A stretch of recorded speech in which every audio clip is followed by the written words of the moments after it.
after a meeting with the regional minister. We say, doctor for no kwana a declare strike. And nurses no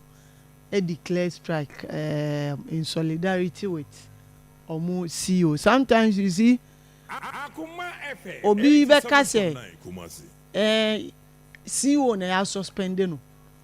And wa adentina o cause strike.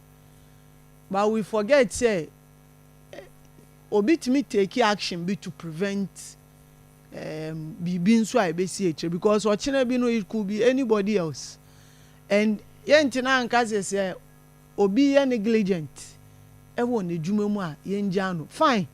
The president has the appointing authority to appoint whoever or person obey CEO. But we should also bear in mind say the president and the minister of health are accountable to the people of Ghana. Oye bibi different administrative be labs be by na aban no ka say oyi na di ana otwe na ati minjin di say John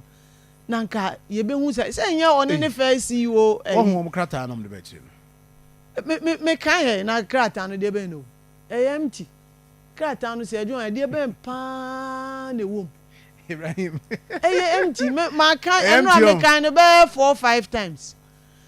John na me kan no na say before Apakwesi Dr. Apakwesi be do beba na you are another CEO president no buy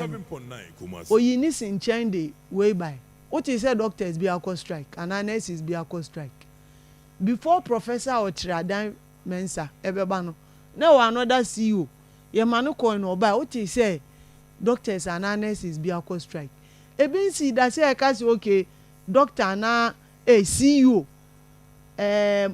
ye yi no aban na abawo yi na esi nche ana waye bibi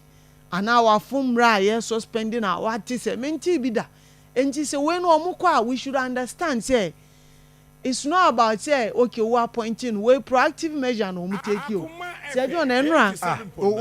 proactive na you proactive onim say minister say ye dey save lives man penny say men and America no issue statement na omu issue ye no yet say obi aba na omu akaso omu njinana we no omu ma notice 24-hour notice and omu say omu ne hospital say you see say John eno ana me microphobia argument because omu ni say there be eni kwan say omu issue statement na omu ma yemfa emergency ni mra ye de be wi a konfanochi mo mbetimi arefe akọ other facilities ana make a trom say konfanochi last stop because ejo yentimi emfa unko konfanochi emergency na konfanochi for aka say there be ye refer wa akotafo and aso ntreso and when it comes to emergency cases you see 10 seconds 5 seconds ebetimi akoso life and ebetimi save life so imagine say John when you emergency would nipa na rush akọ konfanochi would ni drew a omusi oh say bi oya busy ye say ni say fa no kotafo na on your way to tafo na nipa na efri how would the narrative now be ye be ka say e whole konfanochi me di nipa ba wo say em fa no kota mo ana mo ye negligent man wu ye mpese obi be free through this means